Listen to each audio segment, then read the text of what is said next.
Hello there, Reef Keeping fans. Welcome back to Craft Aquatic. I'm Matt G. In this video, I will be walking around our now 4-year-old 120-gallon SBS heavy mixed reef tank with my camera, doing some close-ups, wide shots, and some footage from above.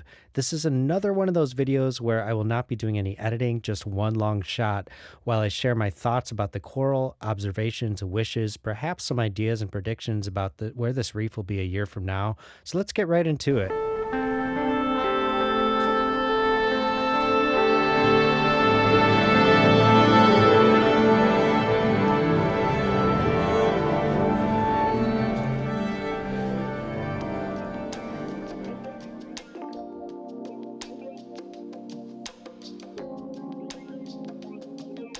So I've done a few videos featuring the setup, and I will link to those below in the description. Overall, the tank is healthy, most coral are growing well, showing decent color, good polyp extension, and getting along.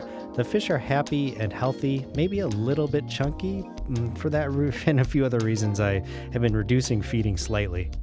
Down here we have two of my favorite Goniopora, a bright red variety, and of course the unique corals amazeballs, which was one of the very last must-have corals on my list for this display. I leave it alone, and so far it's doing very well. This little area here has a nice look with that Raha Rampage chalice to the left and the red Cinerea directly behind the Goniopora. The cinnamon clown likes to host in this Goni, along with like 3 to 4 other LPS corals in the reef, so you'll probably see more of her in this video. The limelight Hydnophora is doing good too, but has to be fragged once in a while to manage aggression, which is why the edge is a bit angled. And here we'll get up close to the Amazeballs Goniopora. It's in a dimly lit cave with the cleaner shrimp that keeps everything nice and tidy. I think it's the perfect placement for a sensitive coral like that. Alright, moving up the left side of this busy island of coral, we see the Walt Disney and Fox Flame Acro, our new blue-green chromis residence among the branches. There's a nice blue branching tort in there, along with the evolving cherry bomb tenuis and its red-orange Montipora digitata backdrop. Mixed in here are two varieties of bright yellow-orange millipora, that amazing green highlighter acropora jutting right out of the middle there. Here I'm going to zoom in to show you this strawberry shortcake that had a meltdown 2 years ago, right to the left of the Superman tenuis. It has been a very slow recovery for this acro, growing back from a tiny frag, but for that very reason, for me, it is one of the most exciting to observe. Let me know in the comments below if that makes sense. Perhaps that sort of satisfaction only comes from having a reef tank full of SBS coral, all doing their own thing, not always the thing you want to see. People have a hard time understanding how, as SBS keepers, we can invest years into growing out a colony only to watch it deteriorate one day, but there's just something indescribable about how it feels when things are going right. The ever-evolving nature of the Reef Aquarium is one of the things that really keeps me hooked. I said it before in another Craft Aquatic 120 overview, but often it's the most basic species that make me the happiest, and a healthy green digitata is definitely one of those coral. But as we have discussed, there's always something off in a reef, and right now for me, it's this red Micromusa lordhoensis. I believe it is suffering from a spike in chloramines recently introduced to our water supply, something I caught after having our source water tested. Micromusa are very sensitive to chloramines, so I will now be swapping the RODI's charcoal filters out every month to manage this and any new changes to our municipal water supply. On the bright side, the red dragon that was down to basically nothing has grown into a new colony and is very happy in this spot. I really enjoy chalice coral, especially this mummy eye variety.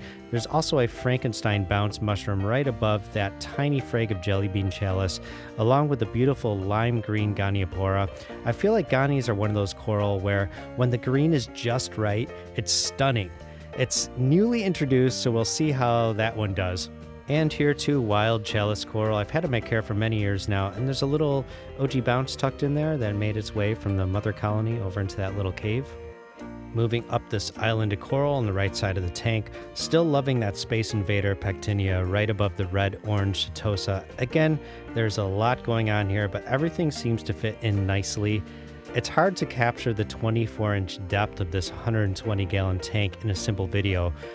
But these coral are quite staggered, so most have access to plenty of light. When I placed 2 islands of Tonga branch 4 years ago, I made sure that they were not resting on the back glass so flow can completely surround every side of the central structure. It does limit the front to back space, but the fish can swim in a full circle or figure 8 pattern around the 2 islands. It really has worked quite well, and I think it will do the same if I ever build a larger tank.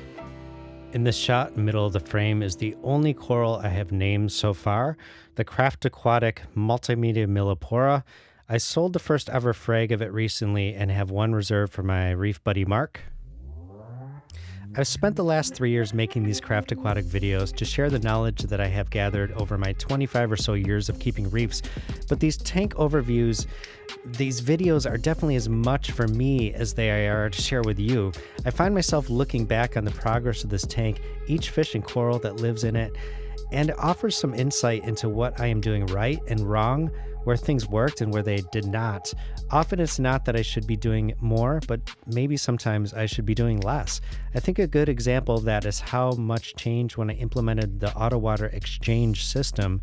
I'm now not moving as much new water in and out of the system on a weekly basis. The stability speaks volumes when it comes to comparative videos and pictures. Equipment and experience are important, but not nearly as much as time and patient observation. I really do enjoy viewing the system from the sides where you get that 4 feet of depth. It's also a great vantage point for taking the pictures I put on Instagram.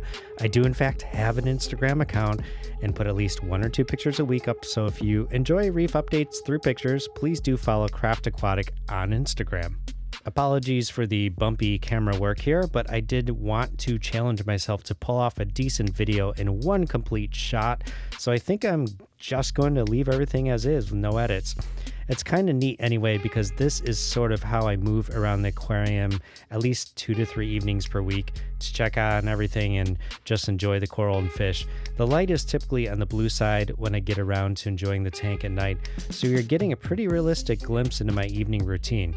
One thing I don't do very often is turn off the pumps and view from the top, even though it's one of my favorite vantage points. I've done a few top-down videos from this angle, but let's go ahead and check things out again. Here we have that orange and yellow millipore. The one on the left is a RMF acid trip, and the one on the right is a Jason Fox solar flare, very similar. The acid trip took some time to take off, but the solar flare is a vigorous grower. Moving back, I see this Cineraria is really taking off.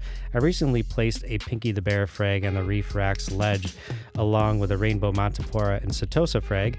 Over here, I've mounted a little bit of neon green pink tip torch on an even smaller Reef Rax ledge. I really like those things. It's hard to make out the Oregon tort in this blue evening light, but it's stunning during the day. Straight down to the left, that Bill Murray and Vivid's confetti, and right straight down is that beautiful Capricornus spiraling up toward the surface. Capricornus just looks the best when viewing top down, and the Hawkins Echinata not looking too bad either.